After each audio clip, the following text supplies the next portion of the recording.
And welcome everyone to Bullets, Bourbon, and Karate. And this week's episode is very special because we have guests for the first time, and those guests are... Creepstreet Podcast. My God, and they're helping us cover the movie The Crow.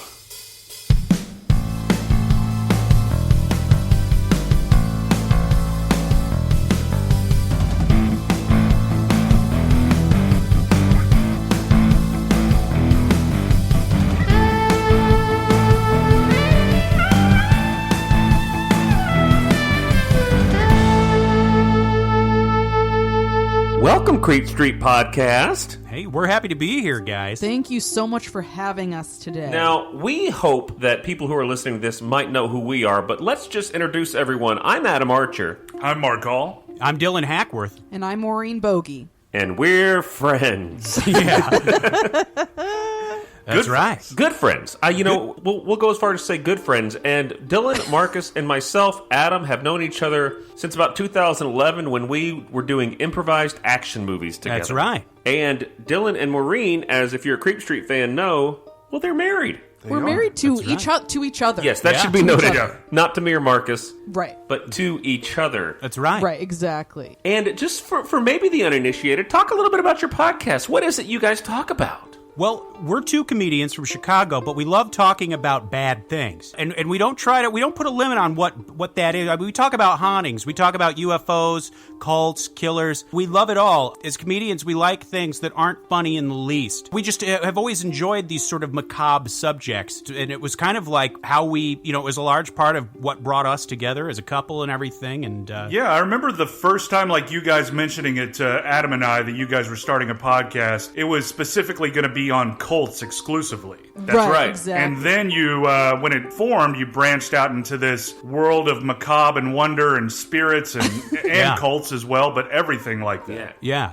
I've got a fun fact for both Creepstreet and BBK fans. Line it up. Let's do it. Before this, I had pestered Adam. I had a bunch of different ideas for podcasts. And I had shot this you idea down about on every one. wrestling conspiracy theories. And the music that is our outro music on Creepstreet, that was actually a theme that Gage Hurley wrote for our potential wrestling podcast. That's right. I remember this. Now you guys need to actually make the podcast. Yeah. We just need to start our podcast empire. That's right. I think so. And we have Gage Hurley also, I love it, our Bullets, Bourbon, and Karate theme. Amazing Oh my work. God, it's so good. So good. He's great. So, little plug for Gage there. If you have any theme music needs, hit him up. And he makes our theme music as well. He Yeah. made Creepstreet's, friggin' whole damn thing. Yeah. the whole damn thing. That's right. That's the technical musical term. I don't know if you guys know about that. I don't want to brag, but No, I know please. a You lot. are a graduate of the Juilliard Music School. Yeah. And your Just music- degree just- says the whole damn thing. Yeah. I guess, before we get started and plug, just where they can find us, which we do every week, and we don't really do anything on social media, why don't you guys go ahead and tell people where they can find you at? Yeah, because you guys have a fun social media. Yeah. Oh, that's very nice of you to say. Thank you so much. A lot of it is of our dog Banshee. She's very sweet. She's with us at this moment as we're recording. But yes, you can find us on Instagram at Creepstreet Podcast, Twitter at Creepstreet Pod, and then we're also on Facebook. So yeah, those are the main ways to get in touch with us, but also feel free to just email us directly at creepstreetpodcast@gmail.com. So yeah, that's kind of our contact info. Badass contact info. Yeah, yeah, and thank they you so also, I don't think I heard her say it, but I think you can also find them on Facebook. It's Citizens of the Milky Way. It's a little group that they have where they'll let you in, just go on Facebook, search Citizens of the Milky Way. Oh, yeah. They got a lot of discussions on Thank there. They you, post a Marcus. lot of fun stuff, a lot of good contact. There's a lot of fun discussions on there as well. Also, great place to sell your Ray-Bans. Yeah. Oh, yeah. You guys you guys are our business agents, You I are. think. Yeah. And We're going to thank end you so up much. doing more for Creepstreet in this than we will for... We're getting that rub, baby. We're getting that No, rub. just us attaching our name to you is all we need. Yeah. Hey. Oh, We're and going straight vice to the versa. top. Yeah. And we are Bullets, Bourbon, and Karate. You can find us, our preferred way of contact is bbkaratepodcast@gmail.com, but we're on social media too. BB Karate Podcast is our Twitter. It is our Instagram. And what's our Facebook, Marcus? Bullets, Bourbon, and Karate. Oh, baby. And you know what? You can find Creepstreet on iTunes Podcast or wherever you get your podcasts. You can find us on iTunes Podcast and wherever you get your podcasts. And I bet we would both appreciate appreciate a 5-star rating or review. Big time. It gives you a little bump. It gives you a little spring in your step. It you know? does. It's that little bit of coffee, that little bit of white powder in the morning that you need just to get you going through the day. El Blanco Diablo. Yeah. That's Oh, right. okay, Espanol. That's right. And a fun fact about us right now, as we said, we're Bullets, Bourbon, and Karate, and how fun that we are recording this podcast on the Bourbon Trail. That's right, yeah. KY, baby, not the jelly, the state.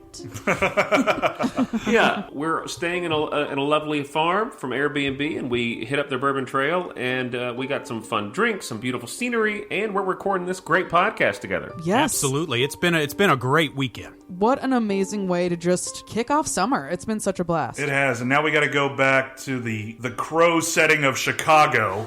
Yes. And Yeah, It does feel that way sometimes. it absolutely does. You know, Creep Street, our name is Bullets, Bourbon, and Karate, and I believe you all are armed to the teeth with our drink this week. Amen, Correct. we are. Correct, Our drink baby. this week is, well, I don't know what it's called, but it's a shot in a beer. yeah, it's a Boilermaker. It's a Boilermaker. Boilermaker, but there's some intentions from the film that we're pulling from for this drink. In the film, you can see Coors Light In being Ernie consumed. Hudson's fridge. Yeah, and Ernie Hudson walking around in his cotton boxers and his police hat until the Crow lets him know that he's wearing his police hat inside. That's right. But we got some Coors Lights. We're gonna chase that not with a bullet like they do in the movie, Right. But we're gonna chase it with a bullet shot. A shot of bullet bourbon fresh from Yeah. the Bourbon Trail, squeezed from the teat of Kentucky. Yes. Absolutely. Wow. So you know it's good, baby. Woo. We're excited. I think everyone here has had a Coors Light by the age of 7, right? Yeah. Somewhere around there, yeah. I think in Georgia Yeah. it's given at like baby showers. Yeah. Oh, yeah, no, you can drink this while pregnant. It's fine. Absolutely. They recommend it, honestly. Most doctors It's recommend yeah, Coors Light uses that as their in their promo material. it. Yeah. Craving that sweet alcohol while 8 months pregnant? We got you. Yeah, it's the trimester of beers. Yeah. It's the, Oh, the Colorado Rockies, baby. Pregnancy got you down?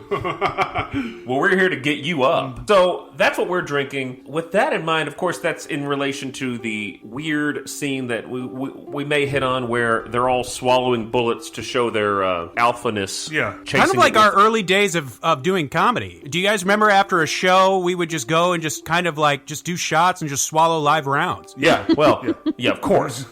I mean, that's normal to us. It got out of hand when we got the shotgun shells. right. I'm so excited to get to that part. I don't know if we want to talk about it now or if we want to wait later, but like I have a lot to say about that scene, so I'm excited. Well, we Yeah. can't wait to hear it. So we're going to go ahead and jump into this movie. And, you know, a big part of our podcast, guys, is about nostalgia. Now, this movie came out in 94, and I certainly didn't see it then. I would have been 11. But do you guys have any early memories with The Crow? The first time I saw The Crow, I think, was actually recently, like in 2016. wow. But I remembered it vividly being little and like seeing the box art and being very afraid of it. I just remember that, like seeing those eyes, the eye, you know, with the white face paint and everything, and being little in the video store, seeing it on the rack and like being like scared of it. Absolutely. We talk about that a lot on this podcast about the, I personally would avoid the horror section just because the box art would give me just nightmares. Oh, absolutely. Me too. I just couldn't handle it. But on the same token, the beauty of a lot of these straight-to-video action movies was the box art. And man, Yes. Absolutely. you know, you got Van Damme just shirtless doing a kick. I'm renting that movie 7 times. Oh, Yeah. incredible. Yeah, Steven Seagal just with a shadow of a face, you know, and And a tight ponytail. Yeah, and a tight ponytail. Just something with the word warrant underneath it. Like, I'm watching. If there's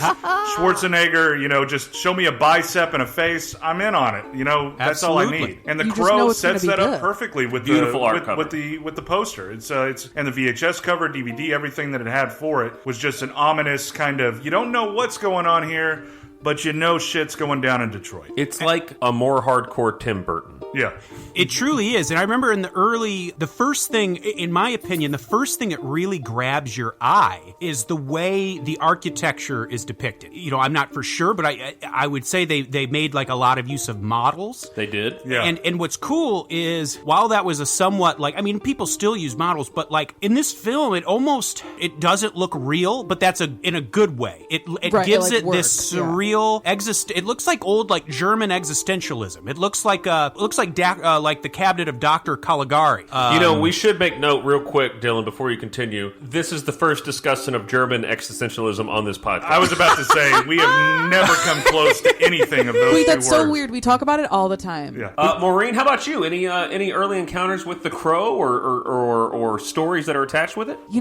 I gotta be honest with you. I don't have a ton of like nostalgia like memories attached with it. I've mentioned this a few times before on Creep Street, but like me growing up, I was like so not into anything scary. It just was like too much for me. It wasn't until probably when I got a little older, probably like college age, that I heard about it, because I was just like, you hear about urban legends and stuff. Not that this wasn't an urban legend. I mean, this occurred. It just, about like spooky stories and, shit like that. So I heard the story about what happens, which we'll get into. So I've known about it for a while, and it's been on my list to watch, but then we, as a crew, as a squad, as it were, we all watched it together last night, and I loved it. It was great. But yeah, I don't really have any childhood connects to it. Well, we watched it on my deluxe edition, Miramax Collector's Edition, Criterion release, and I don't, this movie, when it came out, I was of age to hear about all the controversy around the death of Brandon Lee on the movie set. Right, oh, yes. right. Okay, I didn't say it before. I didn't know if it was a secret. Okay. Yes. Brandon Lee dies during the filming of this movie by an on-set accident with a misloaded gun, which we'll talk about. So I had heard about this. So I had been wanting to see the movie for a long time, but I'm not sure. I think the first time I saw it, I was 13. Would have been about when I saw it at a friend's house. We also talk about on this podcast a lot is how so many of these movies we saw at a friend's house. Yeah. Oh, totally. Rarely are we the friend whose house it's at. Yeah. Right. We were so ashamed of our families and what we had going. I'm talking about where I've been kicked out of my friend's house because I ate too much and I couldn't watch movies over there anymore. His mom would get mad at me and just talk about me behind my back. And then Dylan's watching, or Adam's watching it with his friends, excuse me. Yeah, there's one time Marcus was over at a friend's house and the parent didn't know that Marcus could hear him, but the parent was like, we can't have Marcus over anymore because he eats all our damn food. Oh my God. My God. But my most attached memory to this was buying the DVD. It's one of the first DVDs I bought. Yeah. I was a fan of The Crow. I was a big fan of Bruce Lee, martial arts movies in general, and I was a big fan of Brandon Lee. Mm-hmm. Right. Showdown in Little Tokyo, Rapid Fire were two of my favorite movies growing up, and they were a lot. I don't know how I ended up watching those instead of The Crow. Right. I'm sure there was something, like Maureen says, like the box art maybe scared me a little bit. Yeah, you're getting into a world, you're comfortable with like Brandon Lee in a suit, knocking it off on the streets of Little Tokyo in daylight, or, with rapid fire shirtless and just getting after baddies with some martial arts. But when it gets ominous, that gets scary. It's a different kind of action movie, which I thought why it was the perfect pairing for us. And Marcus, how about you? You're a little older than me. Maybe you were of age when this one was coming out? I was. Yeah, Marcus, could you fuck? Were you fucking? My dick was working. My dick was working good. Prime time. All I needed was a bag of Gushers and a Sunny D, and I was ready to go. And that's it. But on this one, I think I got a good story here. Here we go, baby. Okay, I'm so excited. Marcus has the best stories. So, if you remember, which you probably don't, you remember the movie, but during this time or this year, another little fun movie came out called The River Wild. Oh, yeah. In 94, and with Kevin Bacon as this madman going down the Colorado River with his escape buddies, and they take a family hostage. I forgot who the lady was. Oh, Meryl Streep? Yeah, that's what I was about to say. I was about to segue into that, because Meryl Streep died on the set of The River Wild. And